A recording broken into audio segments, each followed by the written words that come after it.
जय हिंद दोस्तों मैं हूं शब्बीर और आप मेरे साथ देख रहे हैं सही तस्वीर।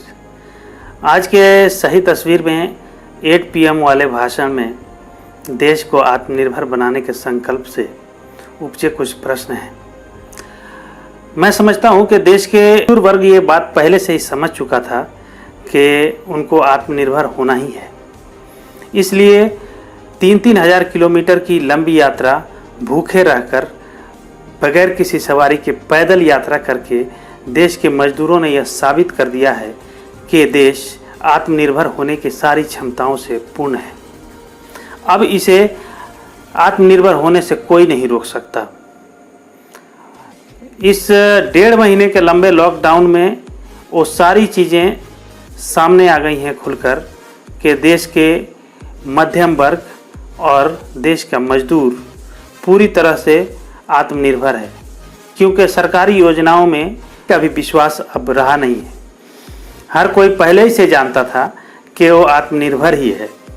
इसीलिए तो जो भी सहायता और मजदूरों को और गरीबों को खाना खिलाने के से लेकर उनको जो भी सहायता पहुंचाने का जो काम था, उसमें ज़्यादातर देश का मध्यम वर्ग आगे बढ़ चढ़कर हिस्सा लिया। लेकिन सरकार और सरकार की भ्रष्ट प्रणाली कोई भी कारगर कदम नहीं उठा सकी। यहाँ तक कि उन गरीब मजदूरों को रोड पर गर्मी में तपते हुए बच्चों के साथ भूखे पेट हजारों किलोमीटर की यात्रा करने पे मजबूर कर दिया गया। और वो मजदूर वर्ग भी ये जानता था कि उनकी सहायता को कोई सरकारी नुमाइंदा नहीं आने वाला है, उन्हें अपनी आत्मनिर्भरता का परिचय देना ही होगा। आइए देखते हैं इस आत्मनिर्भर भारत के कुछ नज़ारे।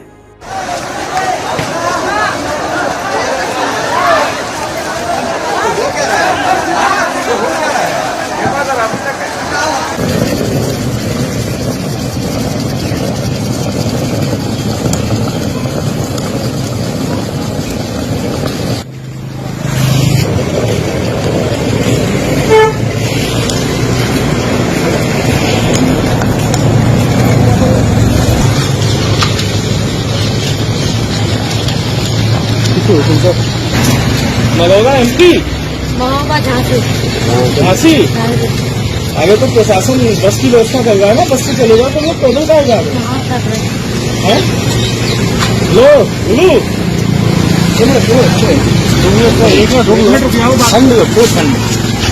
यहाँ से चले जाओ ISBT स्टैंड बस अड्डे, वहाँ पे बचाने का रास्ता है। खाना रहने की भी व्यवस्था नहीं हो जाएगी और वहाँ से बस से तुम्हें भिजवा दिया जाएगा।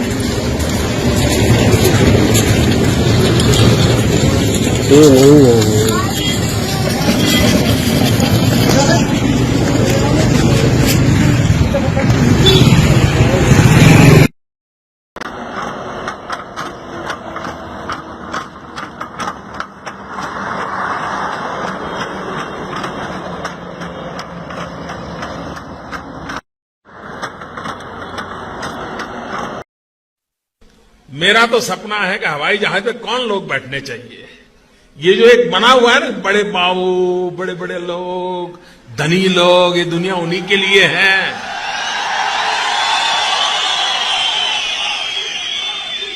इस देश की जो सुविधाएं अमीरों को प्राप्त। आज लाखों लाख की संख्या में मजदूर सड़कों पर चल रहे हैं और ऐसे समय में प्रधान सेवक जी के इतने लंबे भाषण में इन मजदूरों के प्रति एक शब्द न कहना इस बात का संकेत दे रहा है कि मजदूर और कामगार सरकार से कोई उम्मीद न रखें और आत्मनिर्भर बने। कहाँ से आए हो भाई आप लोग? पंजाब का है भैया। भाई आप कुछ खाए कि नहीं खाए हो? नहीं खाए भैया। अरे भाई को खाना दो यार, खाना दो। लो खाना खाना दो पैसा दे दो भैया, पैसा घर तक खा ले। ठीक घर तक पहुंचा दीजिए भैया हमको। जो सरकार देश के मजदूरों को भरपेट भोजन और जाने के लिए मुफ्त सवारी का इंतजाम न कर पाई हो, उससे भला क्या उम्मीद की जा सकती। अगर यह महामारी न होकर चुनाव की रैली होती तो लाखों की संख्या में बसों का भी इंतजाम हो जाता और उसमें भर भर के लोग एक जगह से दूसरे जगह तक पहुंचाए भी गए होते और उनका चाय नाश्ता का भी इंतज़ाम हुआ होता, उनके दारू दवा का भी इंतज़ाम हुआ होता।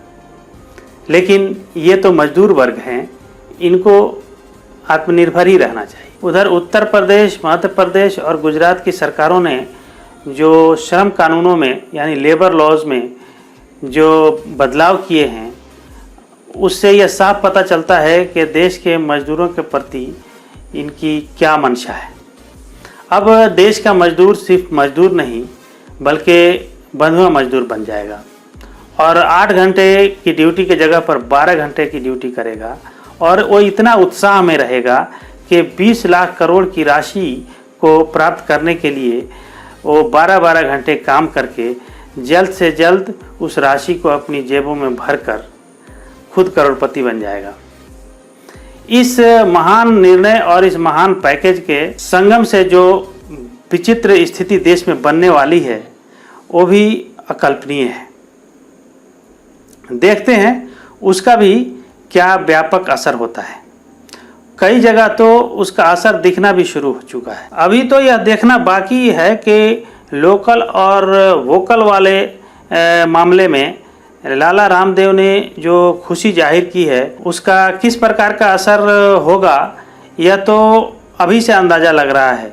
क्योंकि पिछले दिनों चाइनीज हालर का जिस तरह से बहिष्कार किया गया और छोटे और मझले दुकानदारों के साथ जिस तरह का व्यवहार हुआ, उससे तो आने वाले दिनों में यह चीज़ पूरे देश में बढ़ने वाली है और लोकल स्तर पर जो मझले और छोटे दुकानदार हैं उनके साथ वोकल होने वाले जो अंधभक्त हैं वो ज़रूर आएंगे और उनके साथ वोकल होंगे, लाठी डंडों के साथ होंगे, गाली गलौज के साथ होंगे। यह नज़ारा तो अभी आने वाले दिनों में दिखने ही वाला है। लाला रामदेव जी ने भी अपनी खुशी जाहिर कर दी है क्योंकि पिछली बार जब वो खुश हुए थे तो पेट्रोल को 20 और 25 रुपये लीटर बिकवाने की बात कर रहे थे। इस बार आए हैं और देसी सामानों की बिक्री अब किस भाव से होगी वो आप पतंजलि के 2-4 प्रोडक्ट खरीदने के बाद से आपको खुद पता चल जाएगा। फिलहाल आप घर पे रहिए और आत्मनिर्भर रहिए। तब तक के लिए जय हिंद, जय भारत। आपको अगर ये प्रोग्राम पसंद आया हो मेरे चैनल सही तस्वीर को सब्सक्राइब कीजिए और घंटे के बटन को ज़रूर दबाइए ताकि जब भी मैं कोई नया वीडियो अपलोड करूं उसका नोटिफिकेशन आप तक पहुंचे। तब तक के लिए नमस्कार, जय हिंद।